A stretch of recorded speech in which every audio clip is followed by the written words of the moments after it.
What's up, sports fans? Welcome to Vitality Sports Media, and I'm your host, of course, and also the owner of Vitality Sports Media, Jayla Middlebrooks. And today I have a special guest with me today. I'm going to let her introduce herself. What's going on, everybody? I'm Chantz Cherry. Just graduated from Stony Brook University. I played basketball. I'm 21 years old, and that's me. So let's get into our interview that we have today. So as Chantz stated, she played basketball at Stony Brook University. So tell me how old you were when you first started playing. I was 9 years old when I started playing basketball. I've done several sports. Honestly, I've done just about everything, but basketball stuck with me when I was a 9. So you wasn't very much of a super athlete when you were young, were you? Chilling. Okay. I did exceptionally well at all of my sports, but when I started playing, honestly, I started seeing people coming in and out of the gym. I was playing soccer at the time. Okay. I saw people coming in and out of the gym. I was like, oh, Mom, that looks real fun. I want to try that. And then I just started it, and I dropped everything else ever since then. It's just been straight basketball. Okay. So how long have you been playing? I've been playing since I was 9. I've been playing, add that up, 21 months now. I like it. That's how that goes. But, I've done a few different sports while I've been playing basketball. I've done lacrosse. I've run cross country. I've done track a little bit, but that's how I went. I actually kind of started in the church league. I started on an all-boys team.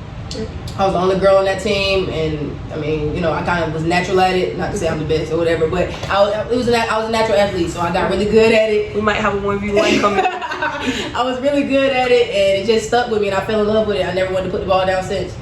I understand. Take me through like the early years of you playing. Like, what was that like? Take us through like young Chantz. What was young Chantz Cherry like? Young Chantz Cherry was full of energy. Like I said, once I started playing, my dad plays. All of the men in my family have played sports. They all play basketball, so they kind of pressed for me to play anyway. Mm-hmm. But I kind of made my way around things, and when I finally started playing, like I said, I fell in love with it as soon as I started playing. Very first team I was on, I fell in love with it. So I just started training. I told my mom, hey Mom, like, listen, I want to go to the league. I want to play overseas. Like, this is what I want to do for the rest of my life. I don't really care to do anything else. So I started training. I started practicing every day, like day in, day out. I'm talking about wake up, go to the gym, go to sleep, go to the gym. Like, I'm waking up at 5 in the morning to go to the gym, working out 2-3 times a day, and stuff like that. So I kind of just fell in love with the game. Like, I never really looked back, other than outside of basketball. That was just all I wanted to do. That was it. That was all that was on my mind, school and basketball. Exactly. So that's all I really made time for. So like just to sum everything up, that just go to show you guys like being great, it doesn't happen overnight. Oh, at all. Not at all. It took a lot of work. It's still, you never stop learning, you never stop growing. People in the league today, they're still growing, they're still getting better. You always have room to improve your game, especially at a young age. So, I always looked up. I had players I looked up to. I always been around older people, so being with them helped me out too on a maturity level, because basketball is mostly mental before it is physical. Okay. So that helped a lot too. And like I said, I've just been up under the right people, up under the right coaches, had the right training and stuff, and that got me where I am now. Let's speed things up to high school. Take us through your high school journey, playing ball up until your signing day. High school journey, it was fun. High school, I honestly would go back. High school ball was real fun. Coming right out of middle school, I've always been on winning teams, so that's never been a thing. So losing was kind of like a new thing for me. Yeah. Freshman year, I started off on JV. I played JV freshman year, and I dressed on varsity. I would get in a few games, but not that many. I played point guard, so how that goes. Then 10th grade year, I moved officially all the way over to varsity, and from 10th grade to 12th grade I was playing straight varsity. I was a starting point guard on all 3 teams. Excuse me. And that's just really what it was. We got a ring. We went to the championship. We went to Southwest. I went to Southwest. Okay. I was just gonna ask like, and what high school did you go to? I went to Southwest DeKalb High School. Where's that located? Proud alums in Decatur, Georgia. Proud alum from there. But yeah, we went to the championship game. We went to the big dance 3 times while I was 3 out of my 4 years, and we won 1 ring, but it's still the experience and stuff like that. We've always had a very great team. I had amazing teammates. I had an amazing coaching staff. But it was super fun. That was probably the most fun I've had playing ball, especially with AAU. AAU was extremely fun. You get to travel, you get to meet new coaches, and you get into the recruiting process in high school and stuff like that. So it was extremely fun. I would go back if I could. So how crucial is it playing AAU basketball compared to just playing high school basketball? In my personal opinion, AAU is extremely crucial. Honestly, it depends on what school you go to. Some schools, during the school year get more recruits than others, but AAU is recruiting season. You feel me? So it's like that's where all the coaches are coming out. You're going to several tournaments. You get to travel. You get to do more things. It's more loose than high school is. High school is kind of structured. You feel me? It's like school. That's what it is. So AAU to me is extremely pertinent. That's something that I would push on anybody. I would tell everybody to play AAU just because, like I said, it's fun. I mean, plus it's extremely fun. Like you going out of town with people you love, people you on the team with, people you call family and stuff like that. You having a lot of fun, but at the end of the day, it's still business, and you're trying to get seen. And you have to get recruits. You know what I'm saying? Like if you want to go to school, you want to go to the next level. College is kind of a step in that. So it was fun though. It was fun, but I would definitely push for AAU. You did, okay. See, and I think that's a lot of questions that a lot of athletes have. In any sport they play, they have all these different AAU organizations or club team organizations now coming in. Some of them tend to run scam on players. Some of them are very legit and can possibly get your child to the next level. So, here's, an ideal player who played in high school, played at AAU, and made it to the next level. Yeah, you kind of just have to know, you have to have good connections in a way. I know a lot of people who have been on great teams and they didn't know anybody. They might have come from out of town and stuff like that. But it's good to have good connections. It's good to keep those connections with those coaches because you never know, where it might take you. But AAU is. AAU was the life. If I could go back. Look at the smile though. The memories just running through her head. Yeah, I remember this man. That was AAU. That was the best parts of my life. Best year. Leading up to your signing day, I feel like that's almost every athlete's dream is to almost go to college. We played to go to college. So being on that stage, having your friends and family out there supporting you while you're about to make the next move in your athletic career, what was that like having signing day? Oh yeah, man, it was amazing. To be honest, a little bit about myself, I didn't get any offers or I didn't really have recruits looking at me until my very last year playing AAU, which was going into my senior year. So it was like the nerves and all that of like, okay, like I said from the jump when I picked up the ball, I knew I wanted to go to the league, but I know before that it was college, and I always was like, I want to go Division I because that's the top. Like everybody knows that, you know what I'm saying? And that's kind of everyone's dream. And if you don't, now you do. Yeah, for a fact. But yeah, so it was like, okay, I want to go to a Division I institution. I want to go somewhere where I know they'll have the connects, and then whatever happens after that happens. So it was extremely exciting when I did first get my first offer, and then they, I ended up going into the signing day thing. I signed with two of my closest friends. They were seniors with me at the time. We all went Division I, so it was amazing experience. The auditorium was full of our supporters, full of family, full of coaches, full of friends. It was a great feeling. I have stage fright, guys, so I was a little nervous speaking in front of everybody and stuff like that. But it was real fun. Like I said, it was really exciting. And it was like a shock. Like, wow, this is really happening. You know what I'm saying? Like, this is official. Yeah. Once you sign those papers, everything is set in stone. So how did you come to your decision when you decided to attend Stony Brook University to become a student athlete? Stony honestly gave me a different feel. Like I've always been the type, every team I've been on has given me a real family, home type vibe. Stony Brook is in New York. It's in Long Island, New York for those who don't know. So, and I'm from Georgia, so it was very far from home. It was a big decision for me. But they showed more interest than any other school. They were very interested in me. They called and checked on me all the time. They checked on my people, my family and stuff like that all the time. Every birthday, they never missed holidays, anything like that. So it was just real, like, I felt very comfortable with them. I felt like, okay, these are people I can grow with and build with. And at the end of the day, when you're choosing a school, you're going to be there for 4 years is, what you're going into with the mindset of. Exactly. So it's like you want to be somewhere that's comfortable, somewhere it's your home away from home. Like you live there. So that's really what gave me the, decision of, I'm going to choose Stony because they just made me feel at home before anything. And then, of course, once I went and visited, I fell in love with it. I've always wanted to visit New York, so that part played into it. I wasn't that far from the city. I made a lot of great friends. I'm extremely happy that I went there. I have a bunch of connections that I will never forget about. You know what I'm saying? So that's what kind of made me choose Stony over everybody else. Okay, so like Stony Brook, you said you're from Georgia. So take Georgia, going to New York. First thing I'm thinking of is cold. Yeah, for a fact. So how was it going from Georgia to the cold, like New York? I'm not gonna lie. My freshman year, when I first got up there, we got hit with 3 winter storms. Okay. And we got snowed in. I'm talking about snow to my kneecaps. Okay. I was real upset. I was ready to come home. Not gonna lie. None of y'all was ready to come home. But I adjusted. I mean, the winters got easier. I got used to the cold. Okay. Like now I kind of be hot down here. Now I'm back home. Yeah. But it's, I mean, once you get over the weather part, it was cool. Like I said, it's a different scenery. Long Island is definitely different from the city part. Okay. So it's kind of like Georgia, where it's more like relaxed. You know what I'm saying? More suburban kind of thing. Okay. But once you get over the cold part of it, and you get, you know, your coats and everything, get all that situated, then you be good.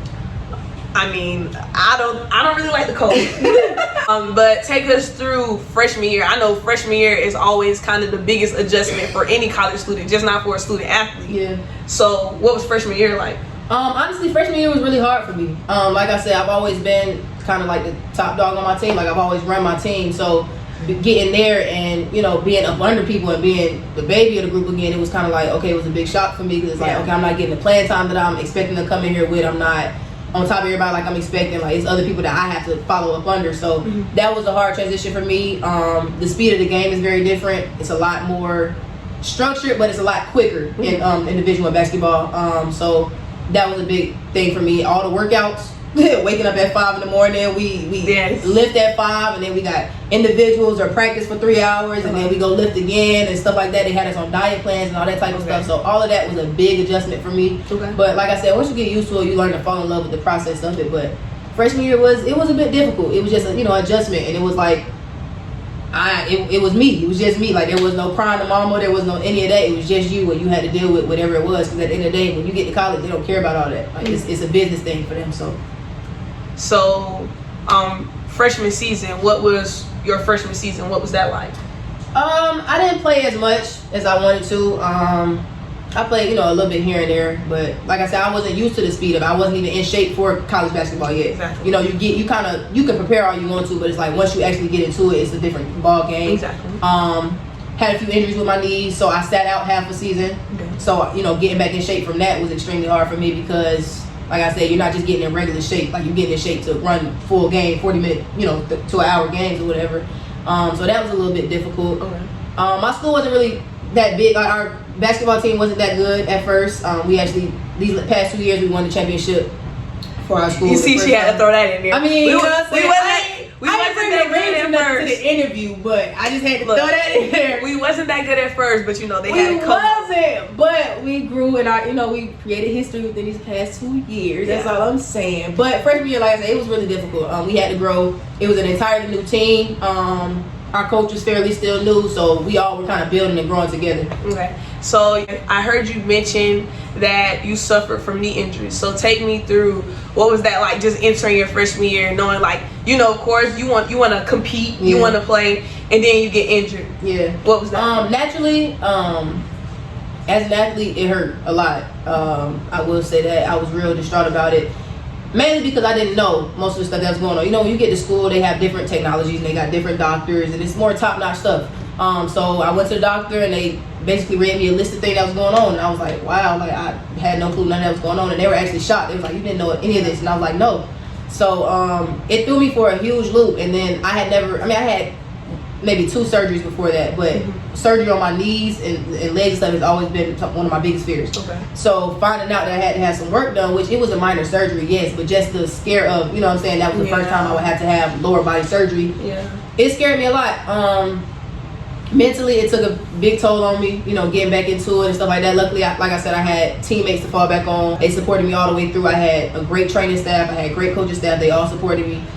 So they helped me. If it wasn't for them, I don't know if I would have made it through. Yeah. But it definitely was a big adjustment for me. It took a big toll out on me, and it affected me greatly, like physically and mentally. Yeah. So it's like at the beginning, I know you spoke about like the mental toughness it takes to be an athlete. So just the mental toughness that it took you to get through your injury, you know, like that must have been extremely hard. It takes a lot. Yeah. It definitely takes a lot. So freshman year is over with. You know, you had a little bit of your summer. Then you go back to school sophomore year. Take me into sophomore year.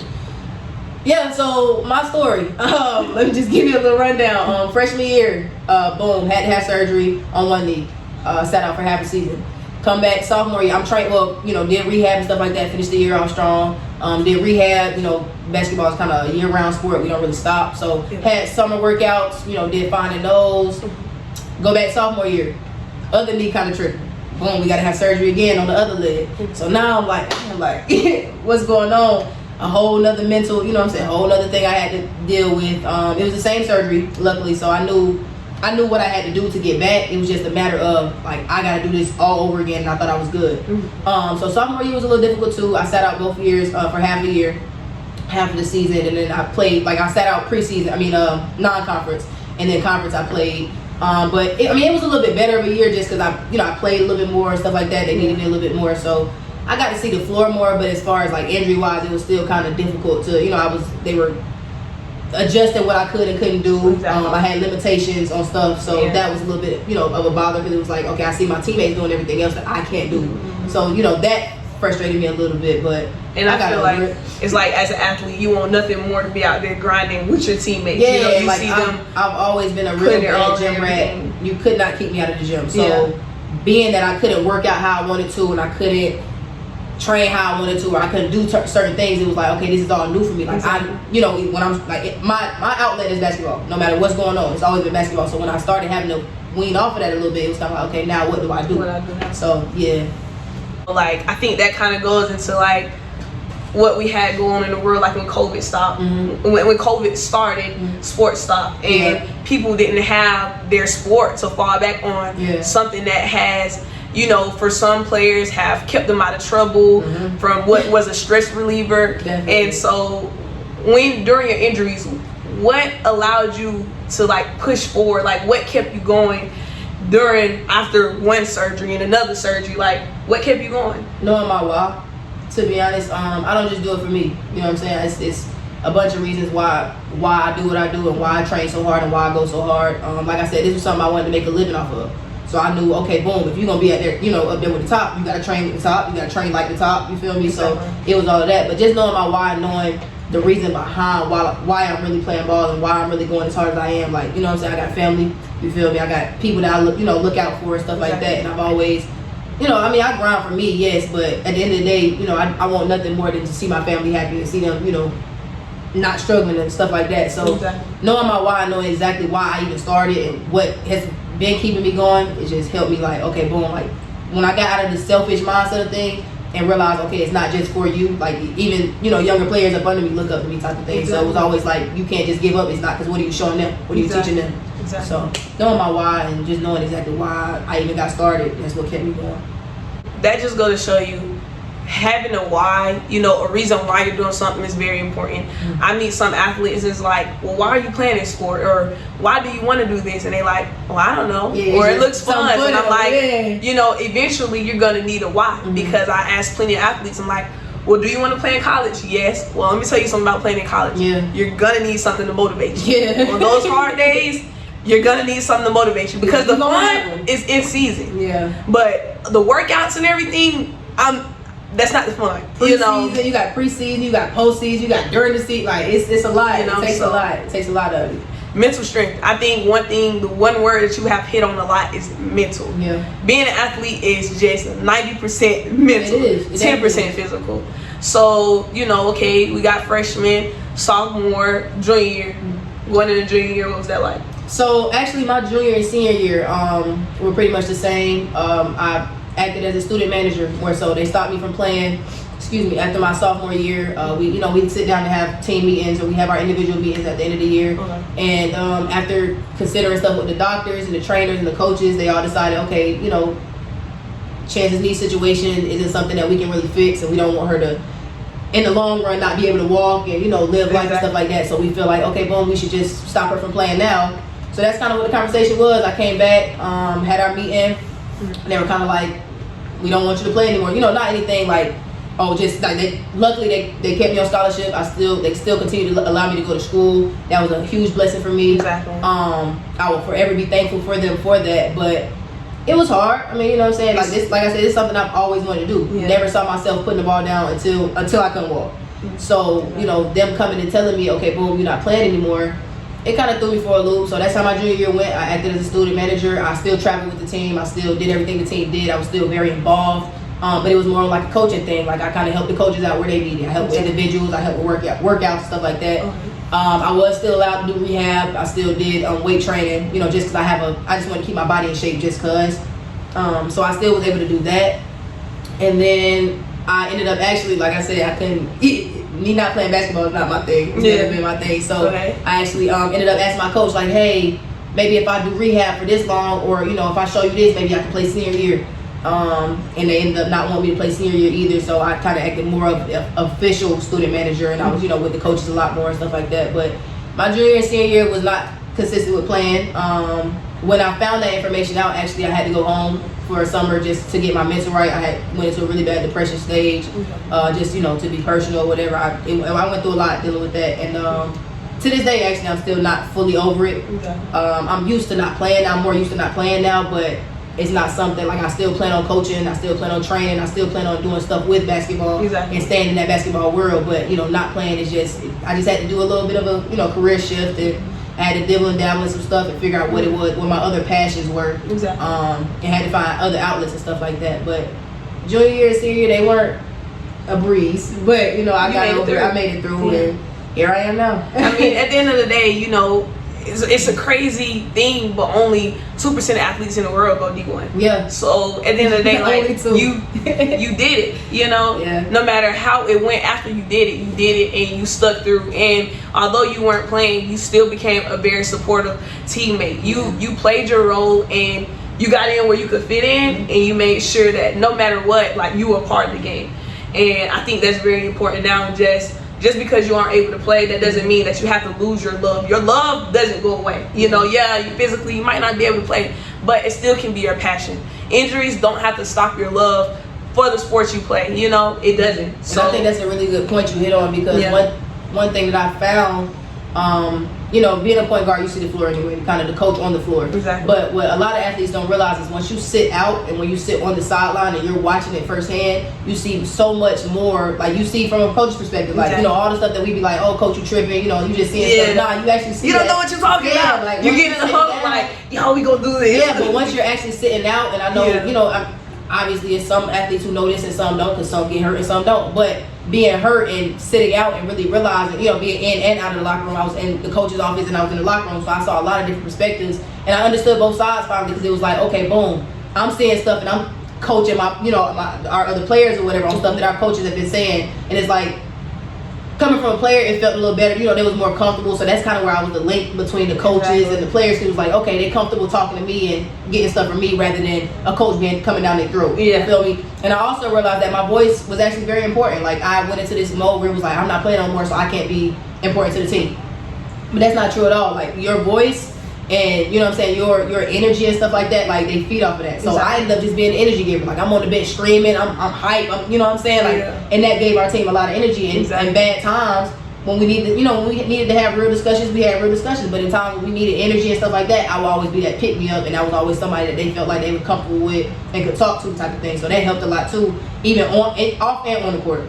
So that was something I learned. You know, that was a big point to me. Like, your voice can still be, just because you're not physically on the court, you feel me, like, your voice is still something that matters. And that goes for anybody, you know, out there, any athletes or anybody that's watching this video.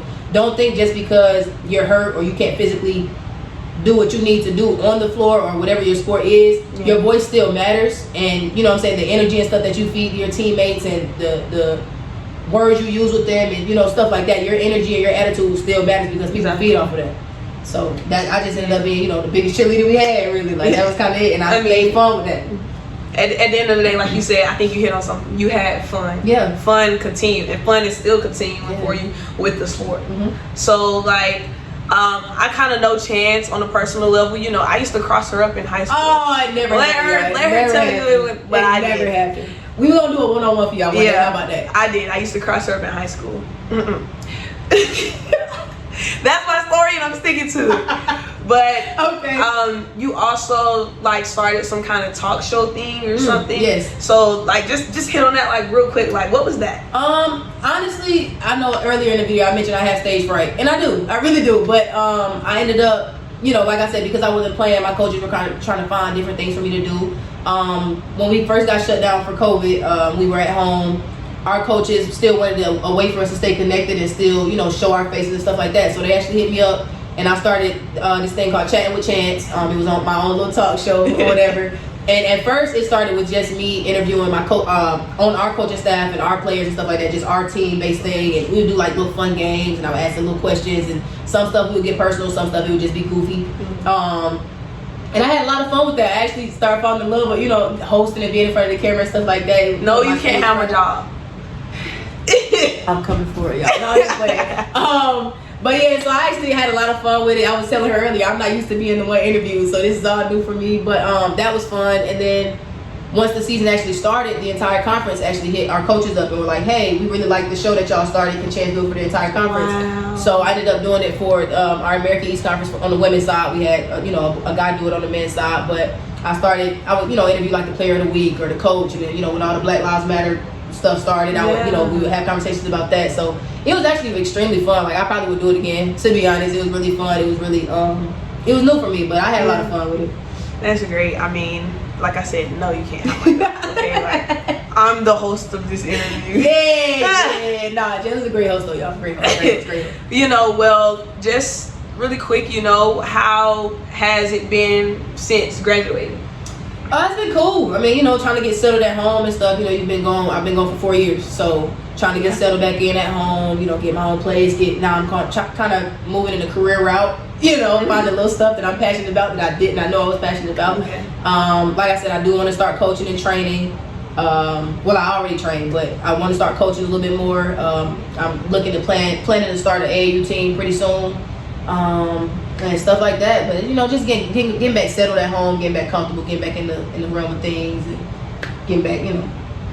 So big things ahead. Big things ahead. Big things. We working on it. We working on it. You know, well, you know, I think if you guys don't take anything from Chantz's story, listen, mental toughness, positive people around you, a great support system.